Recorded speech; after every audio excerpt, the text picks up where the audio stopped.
the people run into me at the pub and ask why didn't they just fly the eagles to Mordor? Common language of science.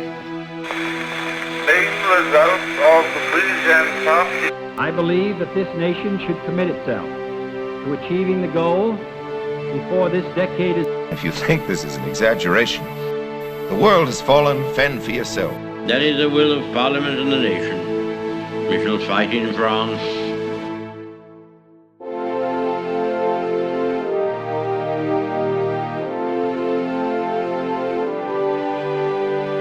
This is Noah Martin, the creative mind of Retrospection Multimedia. You're listening to Frequency Drift, brought to you by the Retrospection Podcast Network.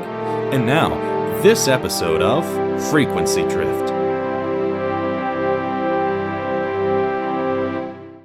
We ended last episode by talking about corporations making their way into the medium for radio and hiring audio dramatists to perform. For example, Orson Welles' Mercury Radio Theater on the Air was purchased by Campbell's Soup and turned into Campbell's Playhouse. CBS, NBC, and BBC were making their way into the medium too. Radio was becoming more and more popular, and roughly 60% of households by 1934 had a radio. It was the way to spend an evening with the family, gathering in the living room and listening to the theater of the mind. I've talked about Orson Welles many times before, so I'll be brief.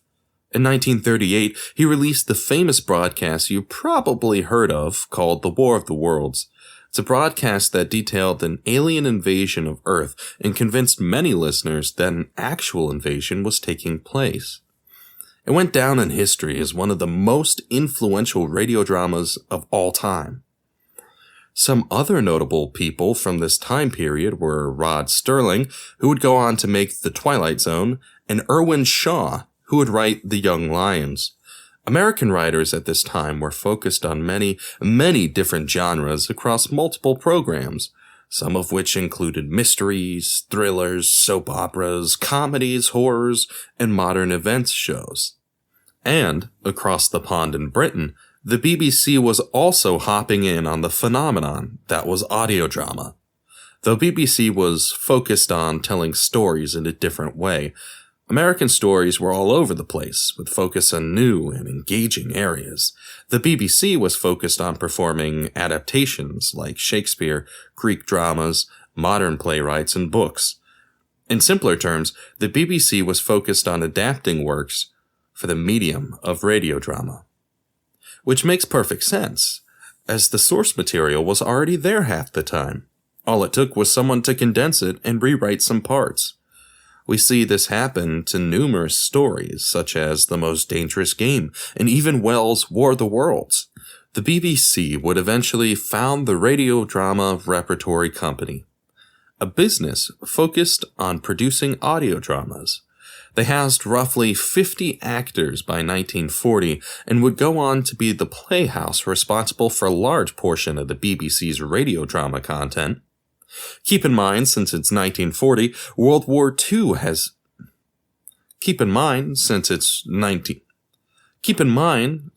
1940, World War II was just beginning. The European world came to a standstill, and a lot of creative works would be inevitably delayed as the minds behind them went off to war. Famously, since Orson Welles is an interesting person and very impactful during this time period, Welles didn't end up enlisting. This was a regret he held with him for a portion of his life, feeling that he owed his country his life, but having medical problems that stopped him from enlisting. Though content creation took a hit during World War II, this doesn't mean that the producers stopped making content.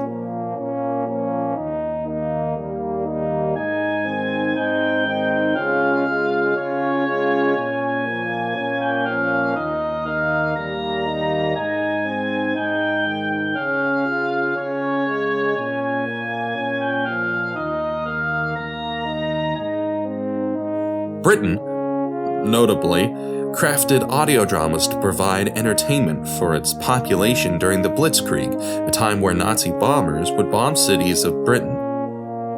Some of the notable works that came from this time period were Dick Barton, Special Agent, Mrs. Dale's Diary, and The Archers. Oh, and by the way, all of those shows I just listed were soap operas, a genre that the BBC hated, but eventually let slide onto the airwaves as they grew immensely popular amongst listeners. Britain also used radio dramas tactically, with their goal to influence and persuade American citizens to lobby for the government to join World War II. Notably, the show, Frontline Family, detailed the life and events of a British family during the Blitzkrieg, with storyline focused on missing family members, rationing food, and the terror of living in London at the time. I wish I could tell you it was an effective story, but information about it affecting American life is relatively limited. By 1950, radio drama had cemented itself as the best form of listening to an engaging fictional story. A program on the BBC, called The Archers, ran from 1950 to 1967 before flipping stations and running from 1967 to modern day. It details the life of simple country folk living out in the vast expanse of the Isles. This audio drama is among the longest running and best ever produced, with multiple in-depth and relatable plot points, including family breakups and divorce, homosexuality, politics, race relations, and more. But even though it discussed relevant and sometimes difficult themes since 1950, it also has been praised for its casual, everyday storylines, some of which included the closing of a local business, farming, or enjoying a dinner. But the climb back up the hill to greatness for audio dramas would become long and arduous. The top seemed so far away, and was quickly falling out of grasp.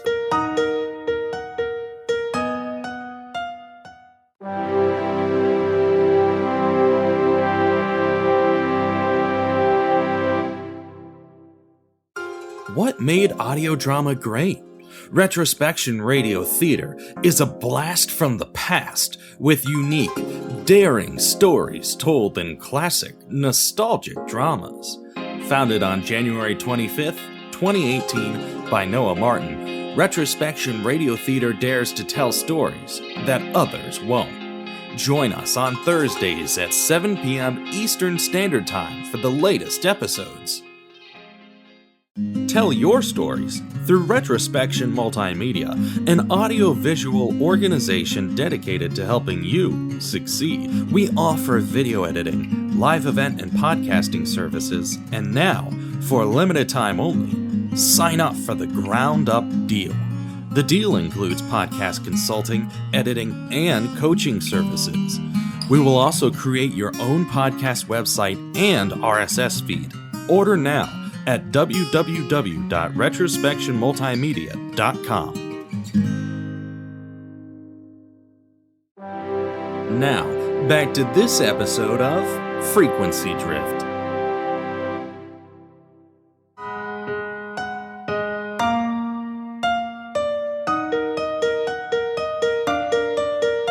Television. Yes, that's right. The box that sits in your family room that has likely been replaced by your favorite streaming services or laptop screen.